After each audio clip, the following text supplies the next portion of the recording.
Trash in the ocean. Trash. People use a lot of things each day like candy, tissue, plastic bags. When we're done with the things, we throw them in the trash bin.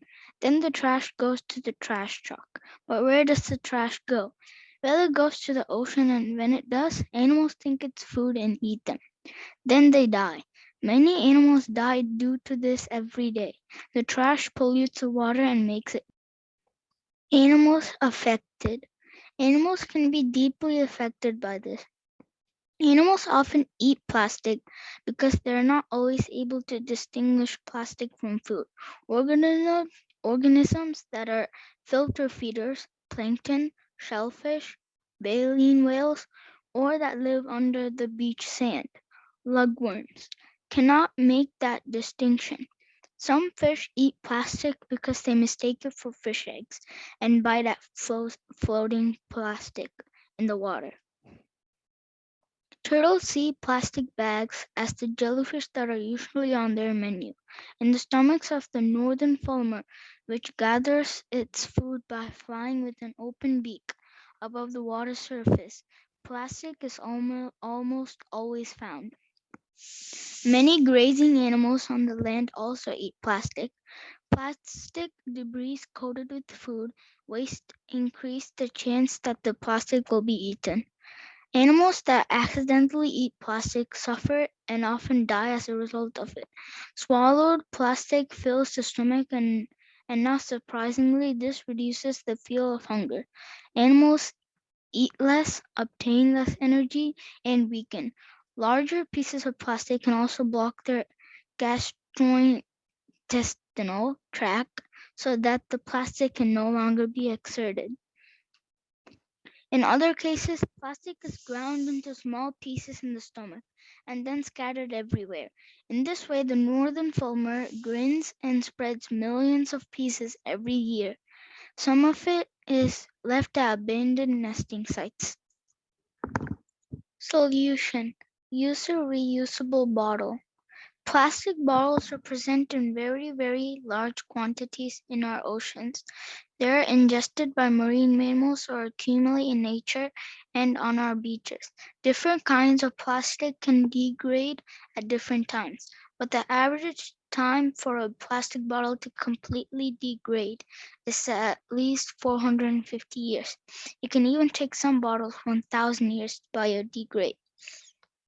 The Great Pacific Garbage Patch is a colossal floating mass of plastic that currently measures 3 times the size of Texas. Wildlife often mistakes floating bits of plastic for food and ingest them, with dire consequences. For example, sea turtles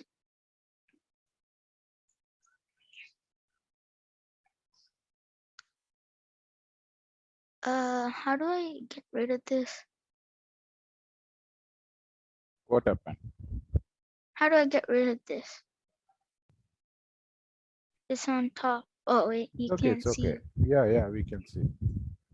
For example, sea turtles mistake floating plastic bags for jellies and birds.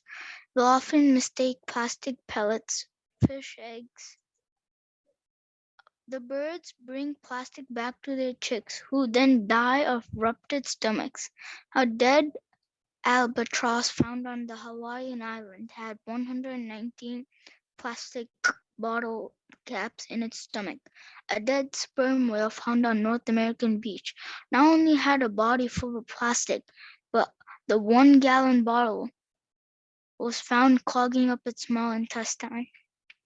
Unfortunately, this is not the only floating garbage mass in our oceans. The Atlantic and Indian Oceans have their own floating trash piles. Evidence suggests more areas are being affected. Reusing plastic bottles can significantly reduce ocean pollution, greenhouse gas emissions, and energy use. Refuse disposable utensils, straws, cutlery, tumblers, and plastic bags. How many times have you eaten out at a restaurant, been handed a plastic wrap packet of plastic utensils? Or you brought your lunch to work but left your handy dandy metal utensils at home? so you're forced to use the plastic forks and knives from your office drawers. Plastic forks, knives, and spoons may be convenient, but they're wreaking havoc on our oceans. In fact, 6 million tons of non durable plastics are discarded every year. Non durable means that the plastic has a useful life of less than 3 years. Other examples of non durable plastics include plastic packaging, trash bags, cups, and more. While efforts are being made to remove debris from the ocean, improve improve recycling systems, and innovate barriers to prevent plastic from getting into waterways, we can all act in our daily life to stop plastic at the source. In September, France became the first country to ban plastic cups, plates, and cutlery. As a part of the energy transition for green growth plan, it should come into effect in 2020 and is part of a wider green innovative to tackle climate change. If we do not stop this, then later this will kill us and the earth. It's the only planet we have and we should save it. The end.